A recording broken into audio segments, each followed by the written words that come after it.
Hi, I'm Abby, I have a lot of records, and this is Vinyl Monday.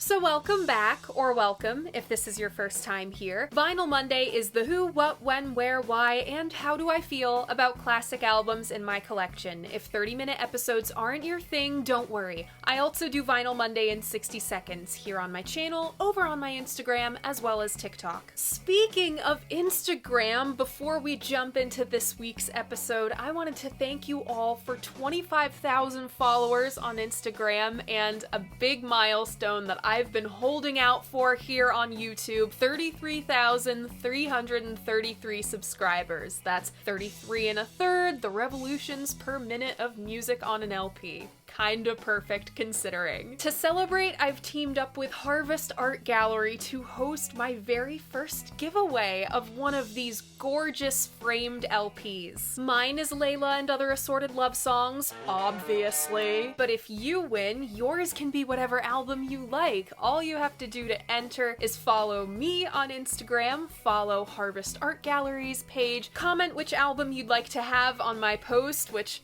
I'll be showing on the screen here, and tag a friend. I'll be announcing the winner on my Instagram story this Friday. Thank you so much to Harvest, and best of luck to all of you. Okay, on to this week's album, which is The Zombies, Odyssey and Oracle. Am I doing 2 reduxes in 3 weeks? Yes. Why am I reduxing this? Because frankly, I was never happy with the original video. As soon as I posted it, I was like, I can do better. Especially my hair and makeup. Jesus, that was rough. But I was gonna leave it be. There were a lot of other albums that deserved my attention in the time since I first evaluated this. But then something interesting happened. Some time ago, one of my subscribers attended a screening of Hung Up on a Dream and informed me that a clip from my original Odyssey video is in the film. My trash video is in the official Zombies documentary. I will know no peace until I A, see the film for myself, and B, redux the review. I still haven't seen the film that I'm apparently in, but today we're getting my crazy perfectionist ass that much closer to being able to sleep at night. Anyway, congrats if you guessed this one. Remember, if you want to play along, all you gotta do is check out my community tab. That's where I post my hints to what next week's album is gonna be. I host polls where sometimes you get to pick what's on the show. I make announcements when I'm places that aren't here. You can find all of that on my channel. Once again, let's take the plastic off. So my copy is a repress. As the hype sticker on the shrink indicates, this is the 2018 run by Newberry Comics, and as B-roll Abby will show you, it's on this beautiful clear vinyl with rainbow splatter. Wild that we've had 2 color pressings in a row on Vinyl Monday. Since when has that ever happened? It complements the album art beautifully and looks even better on my white slip mat. It's worth noting my copy is in stereo for reasons that I will get into later. I encourage you to seek out a mono mix. So, about this cover art. Looks great, right? But if you look closer, you might have noticed that Odyssey is spelled Odyssey with an E. The quirk in the title is thanks to an oopsie by cover artist Terry Quirk. He spelled Odyssey wrong in the painting. The band didn't have the money to recommission this painting with the correct spelling, so they just accepted it and moved on. Original US covers don't have this full piece. They only have this little square right here with a border, which is such a shame. This art is psychedelic perfection. I've always loved the fantastic line work and all the colors, all the shades of pinks, blues, hints of yellow and lilac, and one of my favorite colors, this acid green. And on the back, we have a collage of the Zombies lineup with their names worked into the design. The Zombies have had a rotating cast of characters throughout their history. On Odyssey, we have core members of the band, lead singer Colin Bluntstone, and style icon Rod Argent. On keys, lead vocals on I Want Her She Wants Me, and co-lead vocals on A Rose for Emily, Brief Candles, and Hung Up on a Dream. We also have Paul Atkinson on guitar and backing vocals, Chris White on bass, backing vocals, lead vocals on Butcher's Tale, and co-lead with Rod on Brief Candles, and Hugh Grundy on drums and backing vocals. Odyssey and Oracle was produced by the Zombies themselves, engineered by Jeff Emmerich and Peter Vince. Roll transition.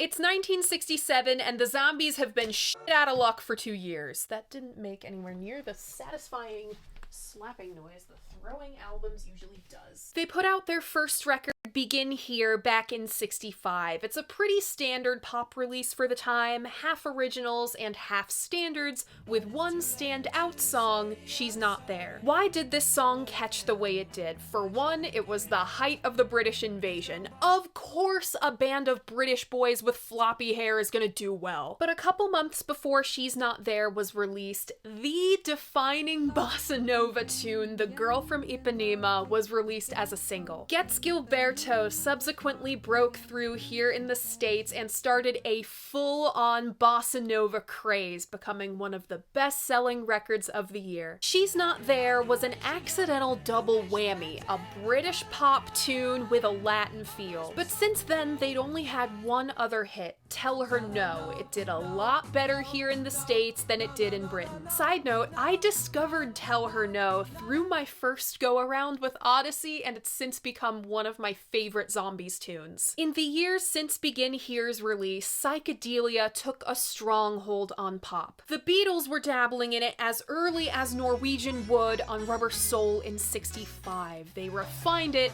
on Revolver. In '66, the Beach Boys put out Good Vibrations, and by the time the Fab Four put out their defining Summer of Love statement, Sgt. Pepper's Lonely Hearts Club Band, psych pop was the thing. The Zombies had a problem. Psych music is elaborate. It plays with this newfangled thing called stereo. Basically, it was hella expensive to produce. At the time of its release, Sgt. Pepper's was the most expensive record ever made. After struggling to chart for years, the Zombies just didn't have the budget they needed to make a hit record in this new landscape. Without a recent hit, they couldn't make a follow-up record. Without a follow-up record, they didn't have the resources they needed to make the single. It was a vicious cycle. A cycle which Decca Records made needlessly difficult to break out of. Because the Zombies' music was difficult to categorize, it was difficult to market. The label's backwards philosophy was, why put the effort in if they can't perform? Furthermore, the guys just couldn't relate to the turn on, tune in, drop out thing. Their gigging schedule was too busy to grab a pint of beer, let alone take a trip. Hell, Chris was the only guy who smoked cigs. Rod Argent grew up on classical music and always had a taste for it. His mother would play recordings of Bach and Stravinsky and put little Rod in church choir. He also cites a lifelong love of jazz, Miles Davis's Milestones in particular. As a kid, he'd swap records with his cousin Jim. He was a few years older, so he'd give Little Rod records by Elvis and Little Richard. In Rod's mind, these two worlds he knew, classicism and rock and roll, didn't overlap.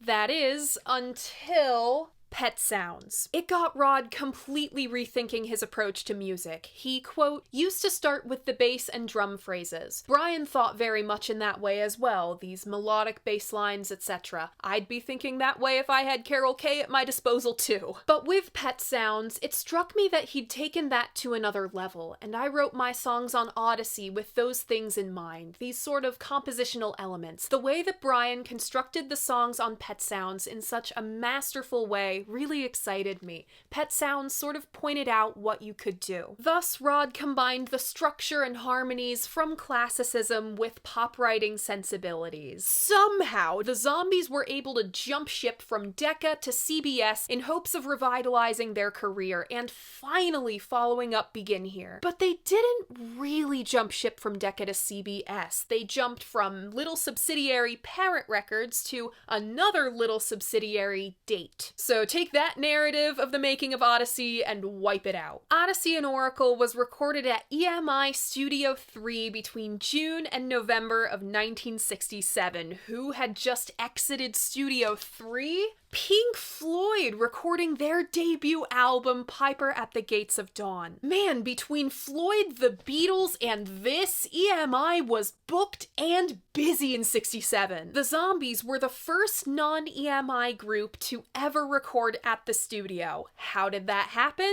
I don't know. Not even Colin and Rod know! It was likely because their old producer Ken Jones put in a good word for them with the higher-ups at EMI. However they got there, Rod says it was a delight. Quote, "We were kids in a sweet shop. It made everything seem possible. The whole of the 60s were a brilliant time to record because everything was exploding and there was such a feeling of positivity in the air. People were willing to embrace any ideas and see where they led." Side note, Rod has used this kid in a candy shop quote in every single interview for the past 15 years, and it's honestly so cute. Due to having to work around the EMI guys' schedules, maybe after he's gone, Beechwood Park and I Want Her, She Wants Me were recorded at Olympic Studios. When you're making music nowadays, a small budget isn't nearly as much of an issue as it was 55 years ago. Think of how Chaz Chandler had to open a personal line of credit just to get Are You Experience done. But the Zombies didn't have a Chaz Chandler. First of all, the guys had to be crazy efficient, somewhere between a Broadway show running 8 shows a week and a goddamn warship. Luckily, this made them incredibly well rehearsed. How well rehearsed were they? In order to maximize their time in the studio, there are no Odyssey outtakes. Every song they recorded you hear on this album, and every song is an assembly of whatever the best takes were that day. The only thing that didn't make the cut was the cello track Meant for a Rose for Emily, which you can hear on Original Studio Recordings Volume 4. Furthermore, the Zombies had to stretch what they had at their disposal, since session musicians to fill out the string and horn arrangements weren't in the budget. They used one very special mellotron, which, according to Rod Argent, was left behind by John Lennon. Lots of percussion instruments were left behind too, whether by the Beatles or Pink Floyd. Either way, the Zombies felt like, you guessed it, kids in a candy store. Quote, "All the technological advances that the Beatles managed to squeeze out of Abbey Road, we could make use of that. That included personnel, like Revolver's secret ingredient,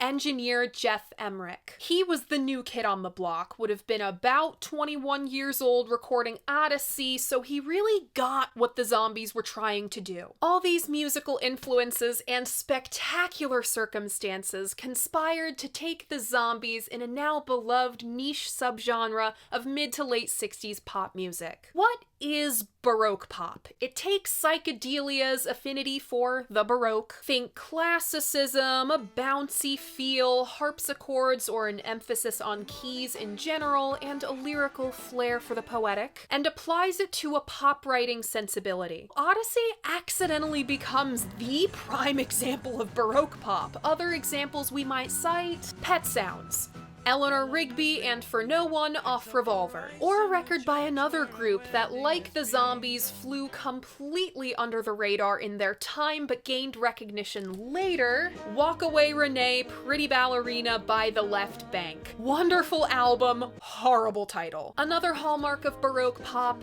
happy music, sad lyrics. The Zombies were hyper-aware of the naivete of the summer of love, and Odyssey is riddled with songs about loneliness. You'd think with such depressing material, the guys wouldn't have been in the best mood making this thing, but no, for the most part, they were just happy to be there. Except for a couple things. Firstly, time of the season. It was the last song written for the album. It had literally just been written, and the guys went into the studio on September 14th to record it. And Colin didn't get it yet. Rod's getting pissed that Colin can't nail the delivery. Colin's getting pissed that he has to sing it again. All of this is getting inflamed by getting the instrumental in one take. It's just a whole big thing. And secondly, throughout production, the guys were throwing out promo single after promo single. Friends of Mine, Care of Cell 44, Time of the Season, in hopes that just one of them would catch on. But none of them did.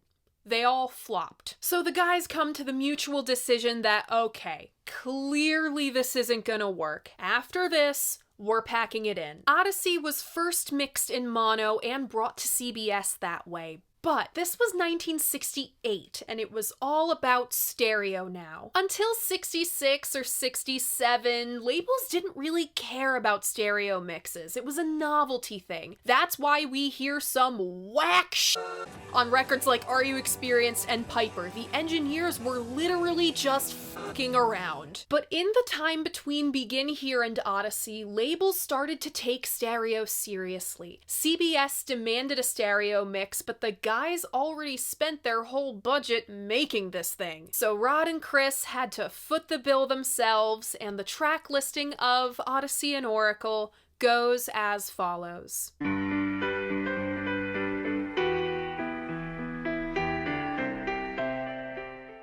Opening up side 1, we have Care of Cell 44, followed by A Rose for Emily. Next, Maybe After He's Gone, then Beechwood Park, followed by Brief Candles, and side 1 closes out with Hung Up on a Dream. Opening up side 2, we have Changes, followed by I Want Her, She Wants Me. Then This Will Be Our Year. Next, Butcher's Tale with the subtitle Western Front 1914, Friends of Mine, and the album closes with Time of the Season. Odyssey and Oracle was released in April of 1968 to basically nothing. Aside from the truly last-ditch effort of throwing out Butcher's Tale of all songs as a single, there was little to no promo to be done because there was no band to do it. Odyssey was only given a US release because early advocate Al Cooper, yes, that Al Cooper, toted it to the Columbia bigwigs. He tells the story of discovering Odyssey in the US edition's liner notes, which curiously I have on my repress with the UK art. Guess they combine the best of both worlds. Meanwhile, in Britain, radio DJ Kenny Everett played lots of songs from Odyssey in his sets. He even interviewed the Zombies while the band was actively falling apart. In early 1969, almost a year after Odyssey's release,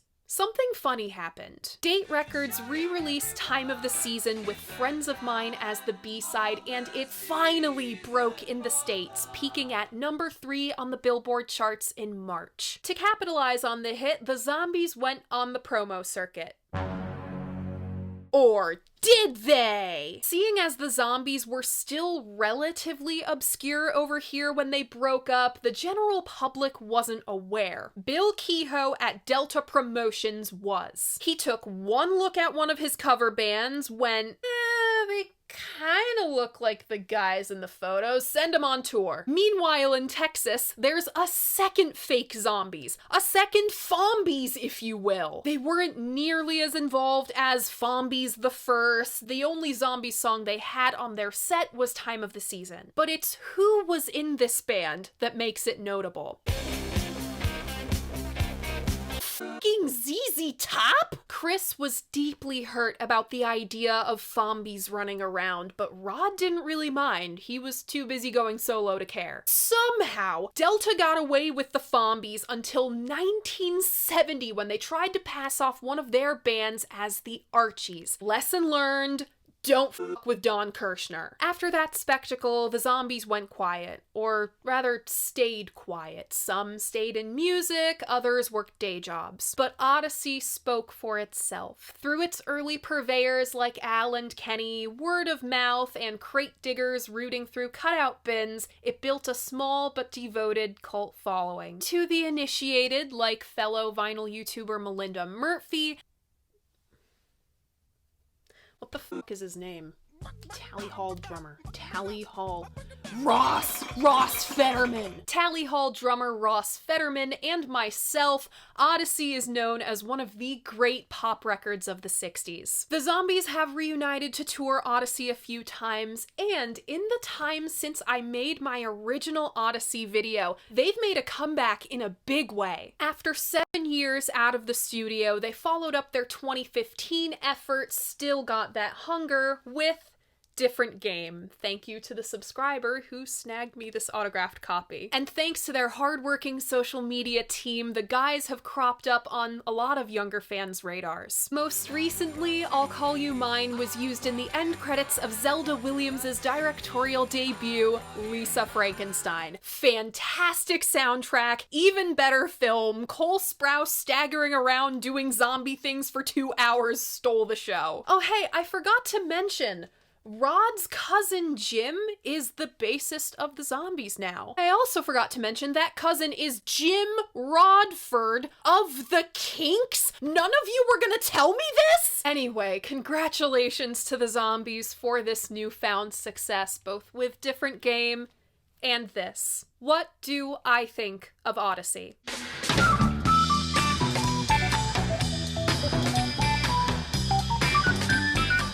Going in, I had to rewrite my review from the ground up, so let's just jump right into this thing. At a glance, Odyssey seems to have come out of nowhere. Listening to Begin Here and their non-album singles, you'd never know that the guys had something like this cooking. But when you take a closer look at Rod's musical influences, at all the stuff going on at the time, both within and outside the band, Odyssey was there all along. Besides the Doors, what other pop group was paying attention to bossa nova, blues, jazz, and classical all at once? That's the first thing that sets Odyssey apart. There's no other record that sounds quite like it. The second is lyrical content. From a narrator writing to their lover who's getting out of jail, to an Eleanor Rigby-like florist who dies without anyone to leave roses on her grave, to the classic conundrums of she only likes me when he's not around and I'm the only single one out of all my friends. There's even a song about trench warfare on this thing. This is an album of profound loneliness. On top of that, there isn't a single song over 4 minutes long. This is pop writing at its best. And fourth, this killer package of material was self-produced with little to no support from their label. Think of the records we put this alongside, right? Pet Sounds, Revolver, Sgt. Pepper's. Now think of Brian Wilson and the Beach Boys without the Wrecking Crew, or even the Beach Boys without Brian, or the Beatles without George Martin. Somehow, without a George or a Brian or an army of session musicians, the Zombies made this. All of that in and of itself would make Odyssey remarkable, but then you dig into the songs. It's firmly established by now that I consider the opening track to the album its thesis statement. Care of Cell 44 is just that for Odyssey. You have a cheery, saloon piano-driven jaunt made bright by backing vocals in big, bright vowels, made brighter in contrast to the closed and the humming, a very closed sound. Look a little closer and it's the narrator writing to their lover in prison. It's all pretty naive, hoping that everything will be fine and go back to normal, even reenacting the way life was. Saved you the room you used to stay in every Sunday. But it does acknowledge that things have changed. Rod said this song was arranged around the bass. He'd typically write those parts first. There are interesting counter melodies everywhere on 44. Backing vocals, mellotron, triumphant ba-da-da-da keys. But once you hear the cowbell starting in the last verse, you will never unhear it. Needs more cowbell. Another thing you will never unhear once I show you. Someone is slightly sharp. Just listen to this.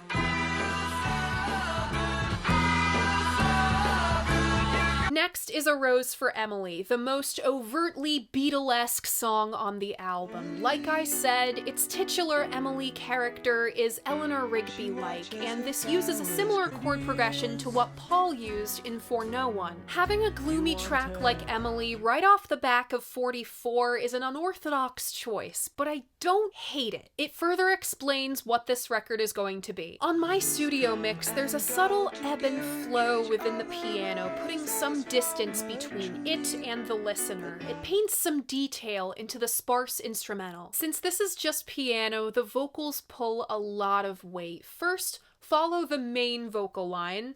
Emily, can't you see there's nothing you can do? Our sun is shining. There's loving everywhere. Now the backing vocals. Emily, Emily, can't you see there's nothing you can do? How the sun is shining again, but none for you. Props to the guys for pulling such densely clustered chords over top of this rhythm out of the bag. Another thing you'll never be able to unhear. 15 seconds in, I think this is someone setting their keys down. Studio 3 had a street-facing wall, so the guys had to stop and start for passing traffic and occasionally the neighbors getting home. On to what I think is the saddest song on the record, Maybe After He's Gone. This is the first tune penned by principal songwriter Chris White, and man does it make an impression. At first, the bright vocals in descending melodies and triumphant piano pulled the wool over my eyes, but then I read the lyrics. I remember joy and pain, her smile, her tears are part of me.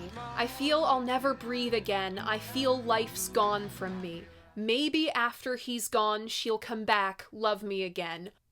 Oh, that's a kick in the heart! This song is bleak. The chorus is merely the narrator attempting to convince himself she'll come back, but it's all in vain. There's no chance. This is the first guitar-driven track as well. The groove pushes some warmth into this song about this poor guy pinning his life force onto this girl who dumped him for someone else. She's not worth it, dude! Listen. Chamber pop can be dorky to some. If you're not so much about saloon keys and tricky arrangements, there are two devastatingly cool rock-forward tracks on Odyssey, the first being Beechwood Park. While I literally just said this song is cool, the atmosphere is sticky and hot. Chris doesn't just tell you he's reminiscing on summer days just after the rain when the air was damp and warm, he shows you in the music. Firstly, the tremolo. This thing is tremolo as fuck. Tommy James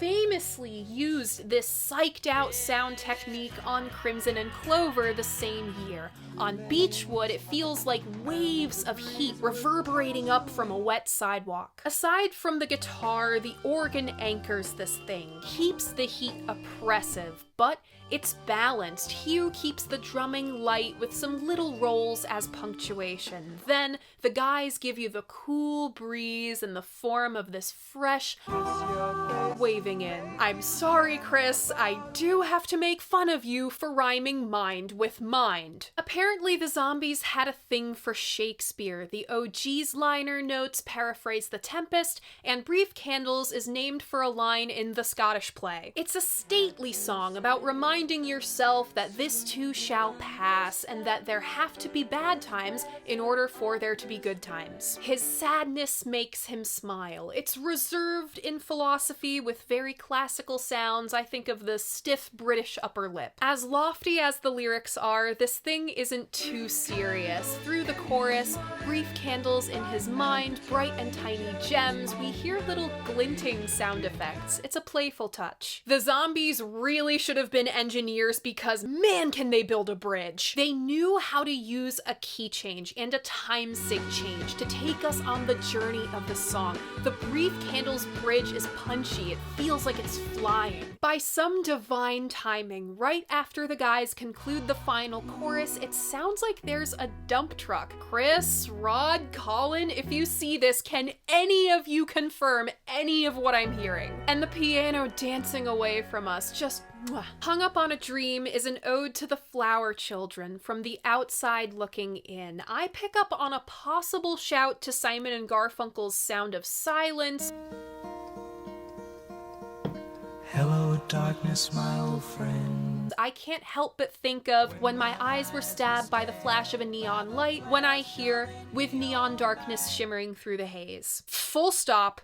This is a perfect song, top to bottom. A little psychedelic in finding peace and having your mind blown, but otherwise a brilliant gem of a song about feeling like the good days are behind you and you're a background character in your own life. This piano part makes me feel like Odyssey and the Zombies catalog in general should be adapted into a jukebox musical. The coda is sweeping and cinematic with soaring falsetto backing vocals peppered in around Colin's tender voice. It's closed out with one of the best lines on the record and very telling of the guy's state of mind at the time. Sometimes I think I'll never find such purity and peace of mind again. Nostalgia is a double-edged sword, and growing up can be really sad. The ending leaves you with no resolution. It's abrupt, unfinished, a semicolon in the form of the Mellotron. This triggers my sappy nostalgia because Siamese Dream by Smashing Pumpkins, my first ever favorite record, Space Boy, was the first time I ever heard a Mellotron. And then it just ends, leaving me in that vacuum. Perfect way to end side 1. Rod Argent, this is your masterpiece. Opening up side 2, Changes. This is the most underrated track on the album, and here's why. Aside from Baroque pop, you could use the label chamber pop to describe Odyssey. Changes takes the dial and cranks it all the way to the side of chamber. This isn't quite a madrigal, there is accompaniment, Mellotron call and response, and we get very open piano as the frame for these tightly woven group vocals. Just a staccato note at the top and a very soft guide below. And there's bongos. Mickey Finn would be pleased. Do any of us know what the hell strawberry clothes are? No, but I'm inclined to picture this coat of mine. Anyway, between Maybe After He's Gone, Beechwood Park, Brief Candles, and this, Chris displays an incredible breadth of songwriting skill. The round in the chorus takes us through all 4 seasons, like the zodiac wheel. The crescendo through See in Her Eyes, Nothing Will Last, like emerald stones and platinum, creeps on you like existential dread, that which you might use material goods to stifle, like the girl in this song. I wouldn't know a thing about that. Oh my god, someone takes a breath and almost comes in early right at the beginning. Moments like this give Odyssey a human touch and this record is magical. I Want Her, She Wants Me is a cutesy excursion after something as heady as Changes, and the happiest song on the record. Despite the looming possibility of a future breakup, it's about the giddiness of a new relationship. The harpsichord, which I believe is the same one on Piper, gives it a sweet touch, and props to whoever took one for the team and sang those crazy high notes at the end. I know it must feel like ancient history at this point, but remember when I said you should seek out Odyssey in mono? This Will Be Our Year is why. One of the last minute additions to this record were the horns on this song. They were dubbed right onto the mono mix, not on the multi-track, so they couldn't make it onto the stereo mix. So on streaming services, you have to go to Original Studio Recordings Volume 4 to hear the real mono This Will Be Our Year. I hadn't heard horns This Will Be Our Year until researching this video the first time around. Other than that note, I've seen lots of happier interpretations of this song. I just don't get that feeling. In context with the rest of this material, it feels like Judy Garland's Have Yourself a Merry Little Christmas. It's not a happy celebration. I completely wrote off Butcher's Tale the first time I evaluated Odyssey, and I was so wrong for that. At a first glance, it sticks out like a sore thumb. A song about World War I on a heartbreak album? Just why? And it is an oddball, cartoony ghost noise especially. But there are few things more lonely than war, as reflected in the just organ and voice approach. What a choice to have Chris sing this. He sounds like a scared little boy, which is what a lot of those soldiers were. I have seen a friend of mine hang on a wire like some rag toy, and in the heat the flies come down and cover up the boy.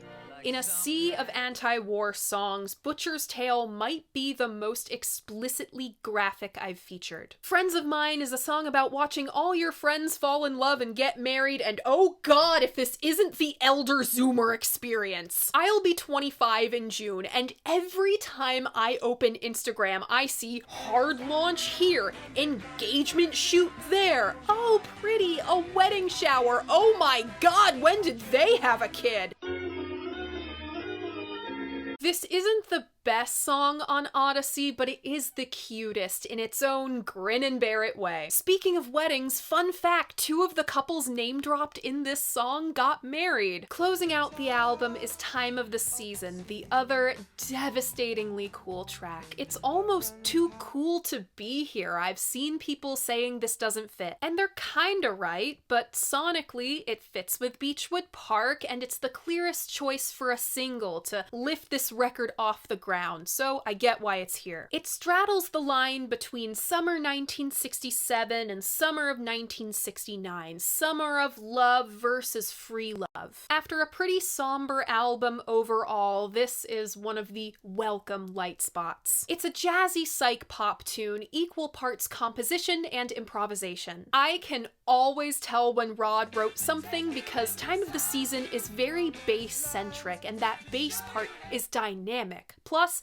the organ takes the role of lead guitar. The syncopated drum beat was meant to imitate the Beatles, but it ends up doing a thing like She's Not There did. The totally unique and genius addition of was Jeff Emmerich. No doubt he was Odyssey's secret ingredient, the young guy who understood what the zombies were trying to do. Hearing Time of the Season at the end is just a weight off your shoulders after the emotional journey we've gone through. One last thing before I wrap this up. This album is sonically cohesive, it's pretty thematically cohesive, and while it doesn't revolve around a central character or storyline, it just might revolve around a question. Whether intentional or not, all these songs pose questions and answers about what loneliness looks like in modern adult life, and holy shit, Odyssey and Oracle is a concept album! It speaks to these guys' musicianship that they were able to blend pop, rock, jazz, classical, folk, and so much else and not break a sweat. They didn't just write some tough arrangements, they didn't just handle them, they consistently knocked them out of the park. The weakest tracks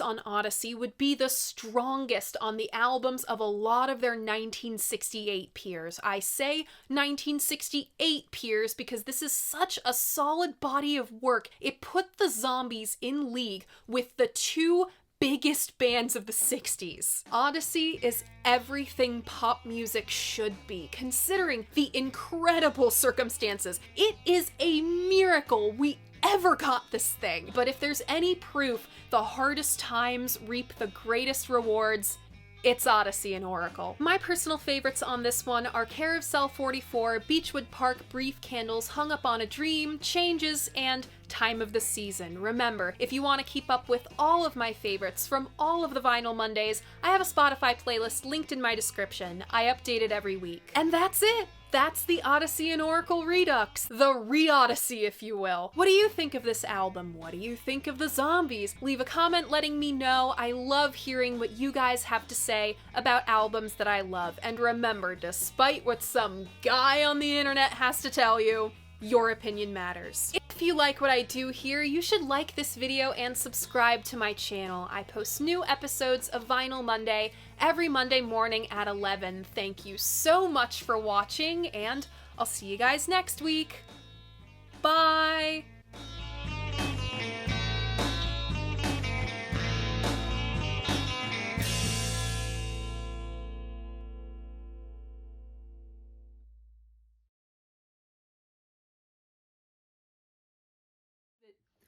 Hey, question for you all. What else can I use this for?